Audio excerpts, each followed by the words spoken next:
précision nga ci def yow. waaw defe naa noonu lañ ko njortee woon démb ci mbirub Farba Ngom ñu jàpp ni levée wu immunité parlementaire am dina am ci àjjuma ji nga xam ne ci lañ jëm. oui yaa ngi may fàttali sànq beneen communiqué bu pôle judiciaire. waaw 13 milliards de francs CFA. waaw ci benn société suar. ak ki soog a jotee waaw.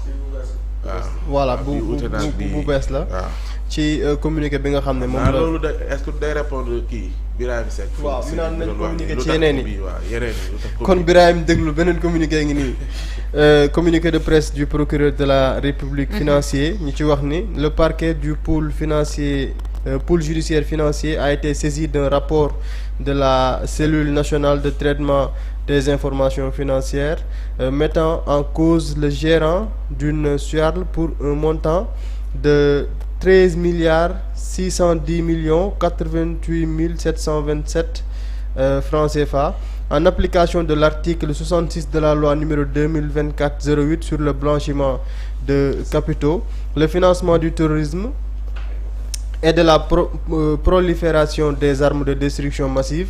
Le parquet financier a requis l'ouverture d'une information judiciaire sous les chefs d'inculpation d'associations de malfaiteurs, de faux et usage de faux en écriture publique, de faux et usage de faux en écriture de commerce, de faux et usage de faux en écriture publique, voilà, de faux usage de faux en écriture de commerce ou de banque, d'escroquerie et de détournement portant sur des deniers publics, de blanchiment de capitaux.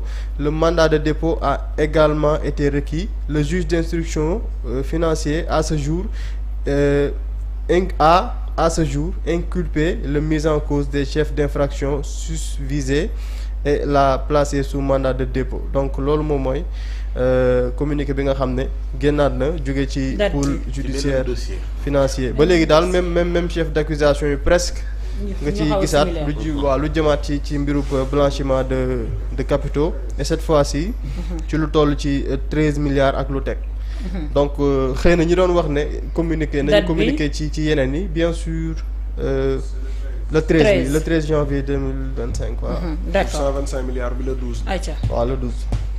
Donc mu nekk beneen communiqué boo xamante ne bii moom cacheté nañ ko et que am na signature. oui donc ma jàpp ne lii yëpp dafa jóge rek ci volonté wu peuple sénégalais ak volonté wu ñi nga xam ne ñoom ñoo jiite réew mi ci mu am li nga xamante ne moom mooy nekk justice. Mais balaa may dugg si loolu Pa Ousmane dafa am loo xam ne Sénégal dañoo tëjoon page bi te bëgguñu see dellu muy lu jëm ci mbiru waaso des attaques yoo xam ne da nga koy def te à chaque fois muy laale ci mbiru poisson demoon nañ ba à un certain moment kàddu bu ñaaw bu ne dégg nañ ko ci biir réew mi loo xam ne dafay indi daal ay féewaloo ci lu jëm ci ay wàllu ethnie ak yu demee noonu tey jii il y a eu une publication bu Omar Sow. oui Omar Sow bu APR. Et on espère que le procureur de la République li mu ci war a def dina ko ci def parce que nit ki bu demee bay yëkkati yenn façon kàddu yi. di wax ci lu jëm ci wàllu ethnicisme ak yu demee noonu pour attaquer ce régime là. Pour wax ne woy dañoo bañ telle ethnie je pense que loolu c'est assez grave et que yoon war na si def liggéey parce que kàddu yu mel nii itam bu ñu ko bàyyee ci penc mi dina bëri loo xamante ne nii mën na koo yàq. Donc ma gëm ne loolu yëpp boo ko boolee moom mooy justice bi sénégalais yi yàgg a sàkku mooy justice réew moo xamante ne nii képp ku tooñ yoon teg la ci yoon réew moo xamante ne nii li ñëpp bokk képp koo xam ne def nga ci lu dul yoon aussi daal di la teg ci yoon léegi nag bu fekkee am na ñoo xamante ne ñoom seen gis-gis.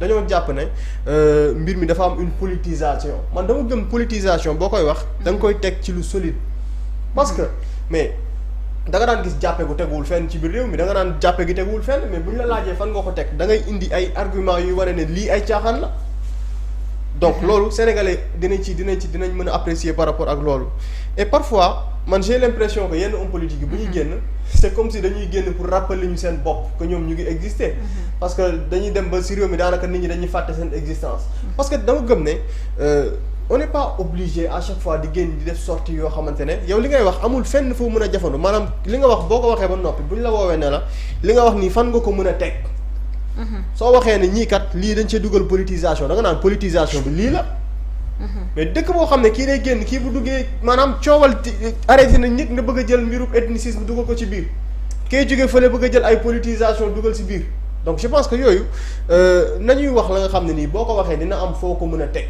parce que loolu ci penc mi yow si boppam valeur bi la nit ñi di dox di day wàññeeku parce que soo waxee dara te mënoo ko prouver je pense que loolu dafay nekk loo xamante ne nii gënul ci koo xam ne da nga ne homme politique. voilà c'est ça. pour man doo comprendre parfois c'est quoi le problème en fait.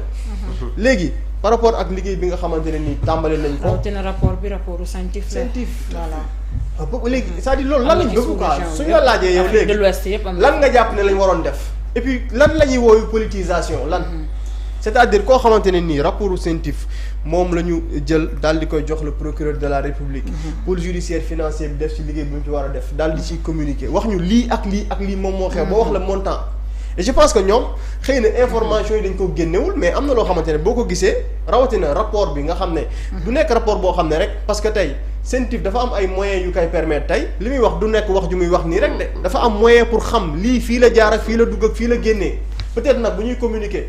du ñu communiquer ci détails yi mais rapport scientifique day détaillé ci yenn yoo xamante ne jot na am ci loo ci xam ne tegul ci yoon. mais foofu noonu sax mooy def la différence entre liñ lay naan scientifique CREI parce que CREI moom dalay accuser ne la yow maanaam waneel ni tu es innocent. waaye scientifique moom moo. PGF pôle judiciaire disons. maa ngi PGF financier bi moom dalay accuser waaye moom mooy andi ay preuve ni yow yaa def nii ba pare am comme ni ko Papa Amadou waxee. am nga possibilité def appel donc bu ñu boole yoo xamante ni bokkul. c'est ça nañ nekk di def. donc yenn information yoo xam ne ni am nañ ko yoo xam ne wane na benn mbir xëy na ñoom nag communiqué wuñu lépp lu ñu xam. parce que ñoom seen bopp bu ñu demee ba wax ne lii nii du jëf bu benn jëf waaye plusieurs personnes. bu ñu xamul plusieurs personnes it am na ñoo xam ne njort nañ ne diw ak diw la donte waxuñu kii la. donc bu fekkee ne joxe nañ information yooyu donte ci à travers presse bi am na tur yoo xam ne tàmbale naa génn tur yoo xam ne bu génnee sénégalais du leen jaaxal. parce que ku ci nekk même bu dul lii jot nañ laa dégg ci leneen. donc je pense que dafa am ñoo xamante ne nii dañu meloon ni je sais pas ay sénégalais yu extraordinaire parce que dañ daan wax ne réew mi yi fiy xew te tegul ci yoon yëpp boo seetloo. si benn cercle bu restreint la quelques personnes. et ces gens là boo seetloo même tur yooyu moom moo ñëwaat à chaque fois que yu mel ni am. et boo xoolee ñooñu lañ ci tuddaat. donc je pense que liggéey bi ñu ci war a def dinañ ko ci def bu ñu lever li nga xam ne moom moo di immunité parlementaire bu Farba Ngom keneen kuñ ci war a convoqué itam ñu convoqué la parce que ci communiqué bii ma mujjee lire inculpé nañu. ki nga xam ne moom moo di mise en cause ci mandat de dépôt bi waaw kon kooku xam nga loolu. kii ñuy topp mandat de dépôt dara mën ca kaw. waaw bu mujj bi. donc waaw bu mujj bi moom kooku daanaka jot nañ koo teg loxo xëy na dinañ ci gën a am sax yeneen information mais am ay leeral yoo xamante ne nii. le député.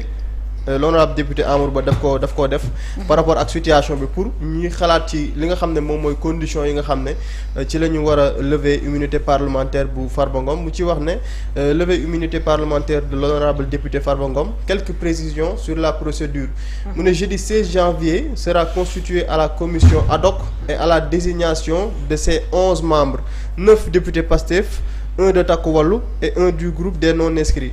mu ne vendredi à 11h convocation de la plénière chargée uniquement par une résolution de ratifier la désignation des 11 membres de la commission ad hoc.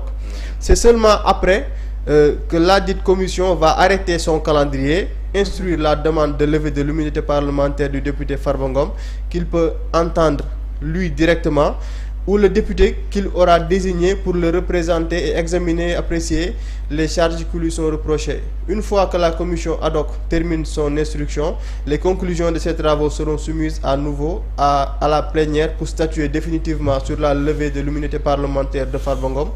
Donc, vendredi 17 janvier, la plénière ne va pas statuer sur la levée de l'immunité parlementaire de Farba Ngom, mais juste voter la ratification des membres de la commission ad hoc.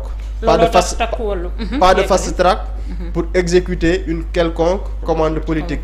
Peut-être pour répondre ñi nga xam ne ñoom ñooy wax mbirub commande politique par rapport ak mbir moomu. looloo tax Takku Wallu ñoom ils sont sur leur pied de guerre. waaw ñoom duñu ils vont pas se laisser faire. voilà et que ñu yëkkati immunité du yombee noonu. commission bi ni mu nar a bindoo 11 membres yoo xam ne 9 yëpp Pastef la ñuy bokk benn ci Takku Wallu benn ci non inscrits yi.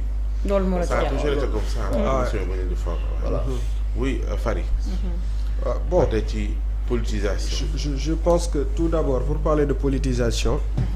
Momo tontu na kii tontu na parce que bu ñu nee CENTIF nekkul organisme boo xamante ni peut-être sax gouvernement moo koy faire fonctionner mais dafa di loo xamante ni suñu baax la ci ñun. dëkk yi nga xamante ni ñeel nañu CEDEAO ak yu ni mel donc.